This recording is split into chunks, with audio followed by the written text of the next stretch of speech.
오늘 우리가 읽은 말씀은 요한의 인사말입니다. 예수님의 제자인 요한이 아시아의 7 교회에 보내는 편지에 있어서 수신자인 아시아 7 교회의 한 인사말, 안부 인사, 첫 인사가 우리가 오늘 읽은 말씀입니다. 여러분, 편지는 대략적으로 한 세 부분으로 나누어서 쓰여집니다. 첫 번째가 수신자, 받는 사람을 이야기하고 그리고 첫 인사를 합니다. 두 번째가 하고 싶은 말이 본론에 있고요. 세 번째로는 마무리 인사를 하죠. 끝 인사를 합니다. 그리고 혹시라도 놓친 부분이 있으면 추신, 붙이는 말을 씁니다. 이것이 대략적인 편지의 형식입니다. 오늘 우리가 읽은 말씀은 요한이 보낸 편지에 있어서 첫 인사에 해당되는 부분입니다. 여러분, 첫 인사는 어떻겠습니까? 대부분 날씨라든지 아니면 안부라든지 혹은 그 전에 감사했던 부분들을 이렇게 첫 인사로 씁니다. 예를 들어서 오늘 같은 날씨면 아마 이렇게 쓰기도 할 겁니다. 동장군의 위세를 실감하는 이 엄동설안의 추운 날씨에 어떻게 지내고 있습니까?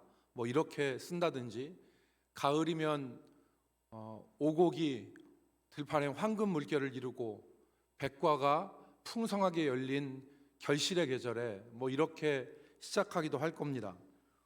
혹은 지난번에 베풀어 주신 그 은혜와 또 사랑이 저에게는 얼마나 큰 위로와 힘이 되었는지 모릅니다. 이렇게 날씨라든지 안부라든지 혹은 감사한 내용들을 쓸 것입니다. 로마의 그 정치가요, 철학자요, 사상가였던 키케로라고 하는 사람이 자기 아들에게 쓴 편지가 지금도 남아 있습니다. 그리고 키케로가 자기 아내에게 쓴 편지가 남아 있는데, 오늘처럼 길게 쓰진 않았지만 그 키케로의 편지가 남아 있는데 한번 보시면 이렇습니다. 키케로가 그의 아내에게 보낸 편지가 당신이 잘 있으면 나도 잘 있습니다. 무엇보다 건강에 유의하시기 바랍니다. 당신이 심한 열에 시달렸다는 사실을 말과 글을 통해 알게 되었습니다. 카이사르의 편지에 대해 그토록 신속하게 알려주어서 고맙습니다. 필요한 일이 생기거나 상황이 진전되면 앞으로도 알려주기 바랍니다. 건강에 유의하기 바랍니다. 안녕. 6월 2일에 보내요. 이게 키케로가 아내에게 보내는 편지입니다. 여기에 보면 안부를 묻습니다. 당신이 심한 열에 시달렸다는 것, 이것이 첫머리 인사죠. 그리고 본론 하고 싶은 얘기는 키케로의 편지에 대해서 그렇게 신속하게 알려줘서 고맙고 앞으로도 상황이 변화되어지면 나에게 알려주십시오라고 하는 것이 본론입니다. 그리고 마무리 인사를 했죠. 이런 것이 편지입니다. 그런데 오늘 우리가 읽은 요한계시록을 보면 요한의 인사말은 독특합니다. 4절부터 6절이 요한의 인사말인데, 여러분 4절부터 먼저 읽겠습니다. 요한은 시작. 요한은 아시아에 있는 7 교회에게 편지하노니 이제도 계시고 전에도 계셨고 장차 오실 이시며 그의 보좌 앞에 있는 7 영과, 5절 읽겠습니다. 또 충성된 증인으로 죽은 자들 가운데에서 먼저 나시고 땅의 임금들의 머리가 되신 예수 그리스도로 말미암아 은혜와 평강이 너희에게 있기를 원하노라. 여기까지 읽겠습니다. 좀 길고 복잡하지만 요한은 지금 무엇을 얘기하는 것입니까? 성삼위 하나님의 이름으로 문안하는 것입니다. 성삼위 하나님의 이름으로, 하나님으로 말미암아 너희에게 은혜와 평강이 있기를 바란다, 이렇게 지금 문안하는 것입니다. 요한은 일반적으로 날씨와 안부와 감사의 내용으로 시작하는 첫 인사를 성삼위 하나님의 이름으로 시작하고 그의 이름으로 축복하는 것입니다. 뿐만 아니라 우리가 읽은 5절 하반절부터는 영광과 능력이 주님께 세세토록 있기를 소망하는 것을 덧붙였습니다. 오늘 저는 말씀의 제목을 자나깨나 주님 의지하는 마음이라고 정해보았습니다. 이 편지를, 이 요한계시록의 서문을, 첫 인사를 읽을 때 요한이 정말 주님을 의지하고 사랑했구나. 일반적으로 쓸 수 있는 그런 첫 인사까지도 삼위 하나님의 이름으로 시작하여서 축복하고 그 영광의 주님에게 권세와 영광이 세세토록 있기를 소망하여 말한 것입니다. 그러니까 얼마나 이 요한이 주님을 사랑했는지를 우리가 여기서 알 수 있는 것이죠. 여러분, 중국에 보면 두 종류 교회가 있습니다. 중국에는 시진핑이 맹위를 떨치는데 중국에는 관에서 인정하는 그런 교회가 있습니다. 관에서 인정하는 교회가 있고 관에서 인정하지 않는 지하교회가 있습니다. 그런데 이 지하교회 성도들의 믿음이 매우 뜨겁다고 합니다.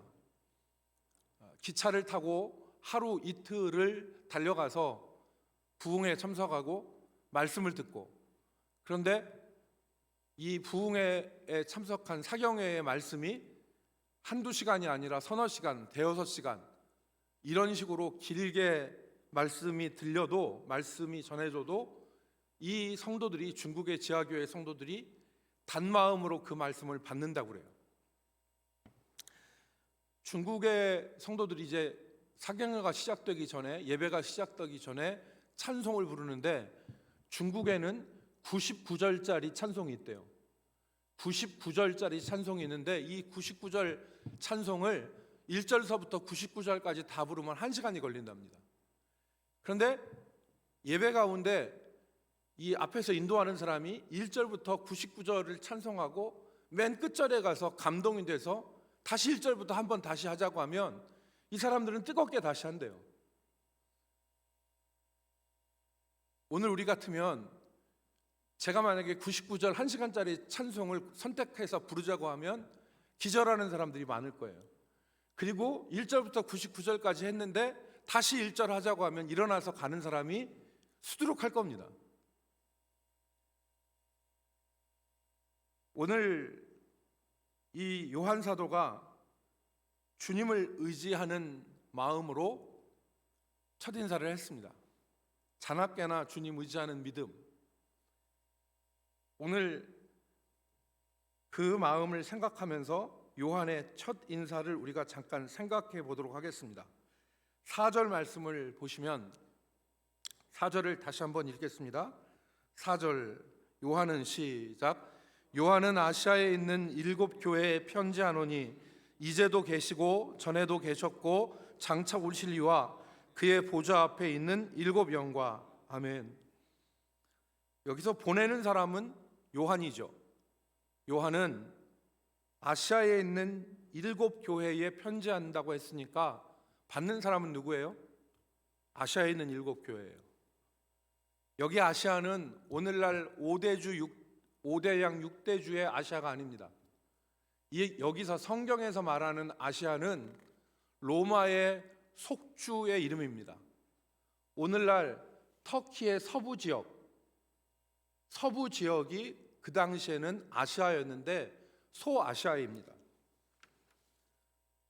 여러분, 지도를 잠깐 보시면 지금 저 지도가 나와 있죠. 저게 예루살렘에서부터 이제 터키 동부, 터키 서부, 그리고 오늘날 그리스까지 이어지는 그런 그림입니다.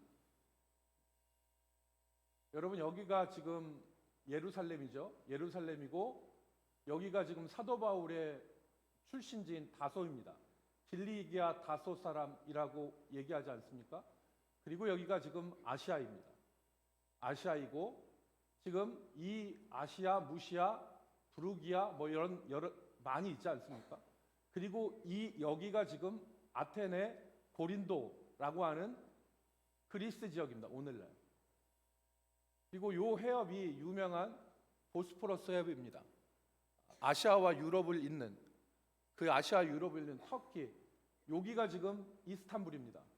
그러니까 이스탄불이 있고 요 해협이 보스포러스 해협인데 지금 이 지역이 아시아입니다. 그래서 지금 사도 바울은 아시아에 있는 7교회에게 편지를 보내는 것입니다. 다음 보시면 이게 아시아를 확대해 놓은 것입니다. 우리가 잘 아는 대로 아시아의 에베소 교회, 서머나 교회, 페르가움이라고 하는 곳이 버가모입니다. 버가모 교회, 그리고 두아디라 교회, 사대 교회, 빌라델비아 교회, 라오디게아 교회. 그래서 에베소 교회를 중심으로, 에베소 교회를 시작으로 시계 방향으로 7교회가 위치해져 있습니다. 그래서 이 에베소는 지금도 에베소라고 부르지만 이 서머나라고 하는 곳은 이즈미르라고 지금 현재는 부릅니다. 터키의 제3도시입니다. 그래서 이즈미르라고 하는 이 지역이고요. 그리고 버가모, 두아디라, 빌라델비아, 라오디기아 있는데 라오디기아 위에 히에라폴리스가 있는데 이 히에라폴리스가 지금 터키에서 가장 관광지로 유명한 파무칼레라고 하는 온천이 있는 곳이 바로 이 히에라폴리스입니다. 뜨거운 온천이 있죠. 그러니까 라오디기아 교회에게 차지도 않고 뜨겁지도 않다고 한 것은 주변에 온천이 있기 때문에 그런 것입니다. 그러니까 지금 이 7교회가 특징이 있는 것은 전부 다 선 위에 있다는 거예요. 선 위에. 에베소도 선 위에 있고 이 선 위에 있고 서머나도 선 위에 있고 사대도 있고 두아디라, 버가모도 다 선 위에 있다는 겁니다. 빌라델비아도 그렇고 라오디기아도 그렇고. 이 선이 무엇이냐면 도로입니다. 로마가 닦아놓은 도로, 그 위에 7교회가 있었습니다. 그러니까 에베소에 편지를 보내면 에베소에 있는 교회만 본 게 아니라 에베소 근처에 있는 다른 교회들도 다 본 거예요. 그래서 에베소에 아시아에 있는 7교회에 편지한 것은 아시아에 있는 모든 교회. 그래서 여러분, 우리가 잘 아는 아시아의 교회가 7교회 외에 아시아의 교회가 있습니다. 다시 그림을 보여주시겠어요? 지금 여기가 지금 골로새 교회입니다. 골로새는 히에라폴리스나 골로새에는 그 당시에 유명한 교회들이 있었습니다. 그런데 이 골로새를 아시아에 있는 7교회에 포함시키지 않았죠. 이때 당시 아시아에는 많은 교회들이 있었습니다. 그러나 7교회는 대표적 교회입니다. 그래서 이 교회들에게 보낸 편지를 지금 주변에 있는 교회들도 받아 읽을 수가 있었던 것이죠. 오늘 이 7교회는 당시의 대표적인 교회고 모든 교회를 상징하지만, 모든 교회를 대표하지만 오늘 현 시대의 교회들도 대표하는 교회들입니다. 오늘 지금 세계의 모든 교회들도 아시아에 있는 7교회에 해당되고 주님의 편지를 받는 교회들이라는 것을 우리가 생각할 수 있습니다. 그런 의미에서 이제 4절을 보시면 이 교회들에게 요한이 이제도 계시고 전에도 계셨고 장차 오실이라고 시작합니다. 이제도 계시고 전에도 계셨고 장차 오실 이가 누구입니까? 성부 하나님입니다. 성부 하나님에 대해서 가르친 거죠. 그리고 지금 사도 요한은 이제도 계시고 전에도 계셨고 장차 오실 이 하나님 아버지를 가리키는데 현재와 미래와 과거를 가리키는 이제, 전에, 그리고 장차라는 말을 사용하여서 모두 다 계셨다. 그래서 하나님의 영원하심에 대해서 지금 말하고 있는 것입니다. 사도는 지금 이제도 계시고 전에도 계셨고 장차 오실이라고 하나님을 얘기하면서 지금 나타내는 말이 무엇이냐면 하나님의 공백, 하나님의 부재가 존재하지 않는다는 것을 지금 말하는 것입니다. 하나님이 계시지 않는 시간이 없고 하나님이 모르는 시간이 없다는 것을 지금 말하는 것입니다. 임마누엘의 우리와 함께 하시는 하나님이 우리와 떨어져 계신 시간이 없고 우리를 고아처럼 내버려 두시는 시간이 없다는 것입니다. 그게 이제도 계시고 전에도 계셨고 장차 오실 이라고 하는 하나님 아버지를 나타내는 말입니다. 여러분 잘 아시는 대로 2차 세계대전 당시에 유대인들은 독일 나치에 의해서 아우슈비츠 포로 수용소를 비롯해서 수많은 노동 현장에서 처참한 고문실에서 200만 명이 죽어나갔습니다. 가스실에서 200만 명의 사람들이 죽어나갔는데 그 가스실 벽면에, 아우슈비츠 포로 수용소 벽면에 사람들이 벽을 긁어서 거기다 써놨다잖아요. 하나님 어디 계십니까? Where is the God? 하나님은 어디 계신 것입니까? 하나님이 계시다면 우리가 여기서 이토록 비참하게 죽습니까? 하나님이 안 계신 거 아닙니까? 하나님이 계시다면 어떻게 이런 일이 일어날 수 있겠습니까? 라고 마음속에서 부르짖으면서 벽면에다가 하나님 어디 계십니까? 라고 써놨다는 것입니다.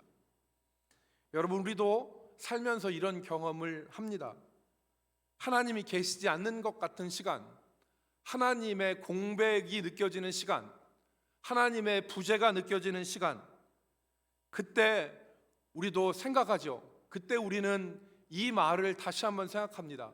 이제도 계시고 전에도 계셨고 장차 오실 이라고 하는 이 하나님, 영원부터 영원까지 계신, 영원부터 영원까지 계시고 지음을 받았지 않았기 때문에 어느 순간 존재하지 않은 시간이 있는 그 피조물이 아니라 하나님은 스스로 계신 자이고 영원부터 영원까지 계신, 시간의 공백이 존재하지 않으시는 영원하신 하나님, 그 하나님에 대해서 지금 요한이 얘기하고 있는 것입니다. 요한은 이때 당시가 여러분 95년, 96년 네로의 박해가 끝나고 여러분 그 유명한 황제 핍박이 극에 달한 곳입니다. 황제를 숭배하지 않으면 기독교인들이 사자굴에 던져지고 채찍에 맞고 직업을 빼앗기고 재산을 몰수당하는 그런 상황인데, 그러한 상황 가운데서 지금 요한이 쓰고 있는 것입니다. 이제도 계시고 전에도 계셨고 장차 오시리, 그 하나님을 지금 요한이 말하는 것입니다. 아우슈비츠 포로 수용소 벽면에 쓰여있는 하나님 어디 계십니까? Where is the God? 라고 하는 이 벽면 아래 뚜렷하게 글자가 또 하나 적혀 있다고 합니다. The God is here. 하나님이 지금 여기 계시다. 하나님이 지금 이 고난의 자리에, 하나님이 이 고통의 자리에 우리와 함께 하신다. 그러면서 유대인들은 다짐했습니다. 유대인들은 다시 생각했습니다. 지금 하나님이 계시지 않는 것처럼, 하나님의 주권이 미치지 않는 것과 같은 이 악인들의 횡포가 지금 극에 달하지만, 마치 먹구름에 비구름에 해가 보이지 않는다고 해서 태양이 존재하는 것이 아니라 이 비구름이 개이면 반드시 태양은 찬란하게 다시 비춰진다는 것을 유대인들은 바라보고, 그와 같이 하나님이 존재하신다, 하나님이 계신다, 하나님이 부재한 시간이 없고 하나님의 공백이 있는 시간이 없다. 그래서 여러분 우리가 생각해야 됩니다. 우리가 살다 보면 전에는 계셨는 것 같지만 지금은 하나님이 계시지 않는 것 같고 장차 오실 것에 대해서도 우리의 확신이 흔들리는 그러한 때가 있습니다. 그때 우리는 생각해야 됩니다. 하나님이 계시지 않는 것 같이 느껴지는 상황 가운데서도 하나님은 우리와 함께 하신다. 하나님이 우리와 함께 하신다.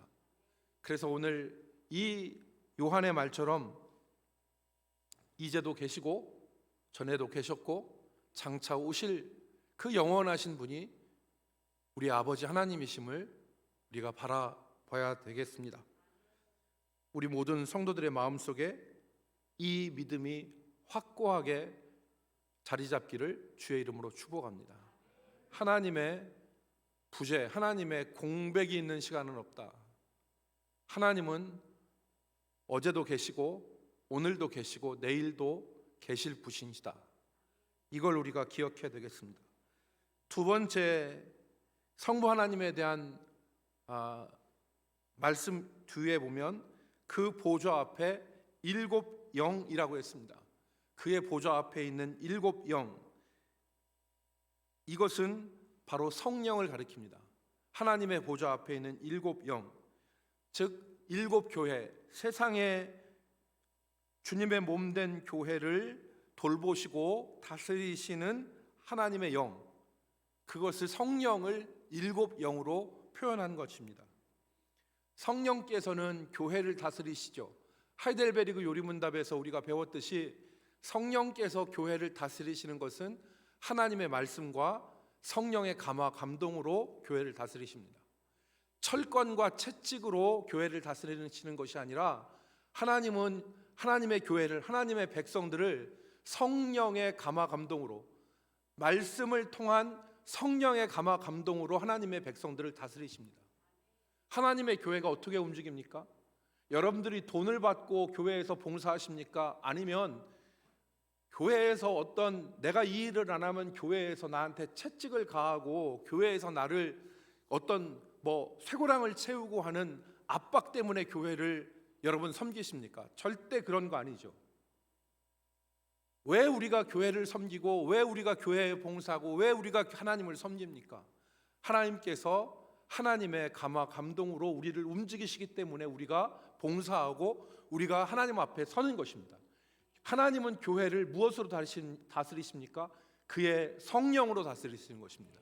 그의 성령, 말씀을 통하여 그의 성령으로 다스리시는데, 오늘 전에도 계시고 이제도 계시고 전에도 계셨고 장차 오실 그 공백이 없으신 하나님이 그의 백성들과 함께 하시는데, 그 함께 하시는 모습이 보좌 앞에 있는 일곱 영, 성령으로 그의 백성들과 함께 하시는 것입니다.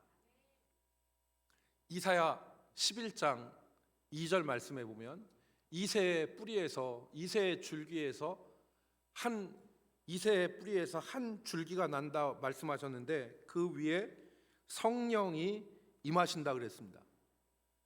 학자들이 여기 이사야 11장 2절의 말씀을 근거로 해서 일곱 영이 여기 말한 이사야 11장 2절에서 말한 이 성령의 모습이라고 얘기합니다. 근데 엄밀하게 따지면 일곱 영이 아니라 여섯입니다.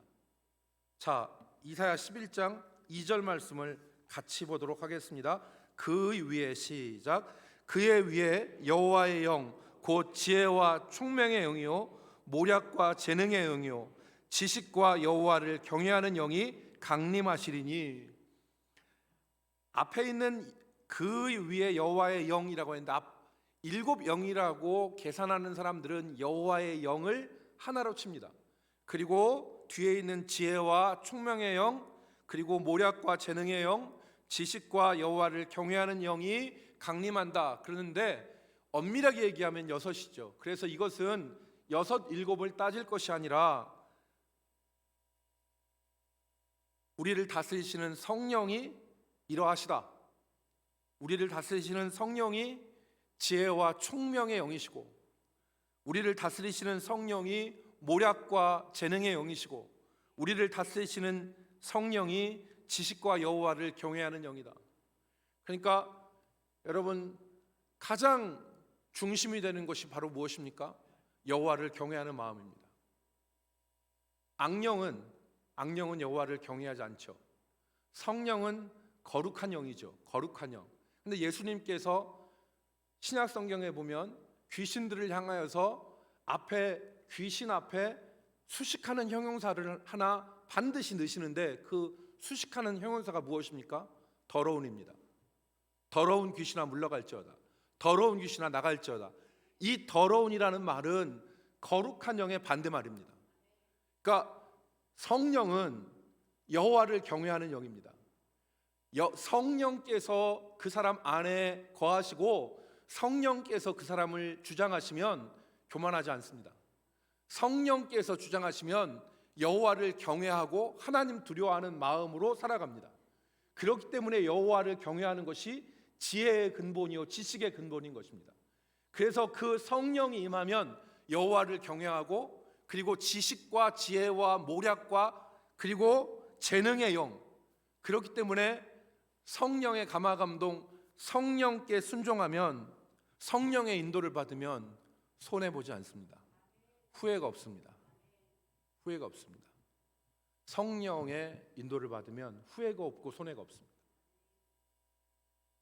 그러니까 오늘 그의 보좌 앞에 있는 7 영은 성령이신데 그 성령께서 우리와 함께 하시고 우리 안에 임마누엘 하시고 우리를 인도하시는데, 그 영은 여호와의 영이요, 그리고 지혜와 총명의 영이요, 그리고 재능과 모략의 영이요, 지식과 여호와를 경외하는 영이시다.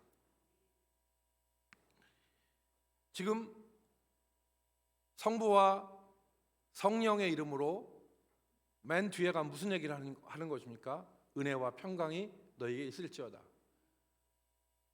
성령과 성부의 역사로 말미암아 너희에게 은혜와 평강이 있을지어다. 지금 얘기하는 것입니다. 마지막으로 성자에 대한 말씀입니다. 성자의 말씀, 5절 말씀 다시 읽겠습니다. 또 같이 읽습니다. 또 시작. 또 충성된 증인으로 죽은 자들 가운데에서 먼저 나시고 땅의 임금들의 머리가 되신 예수 그리스도로 말미암아 은혜와 평강이 너희에게 있기를 원하노라. 아멘. 예수님을 요한은 충성된 증인이라 그랬습니다. 충성된 증인이라. 예수님은 자기의 목숨을 들여 아버지께 신실하셨죠. 아버지가 주신 사명을, 보내심을 받은 자로서 예수님은 아버지께 생명을 들여 충성을 하셨습니다.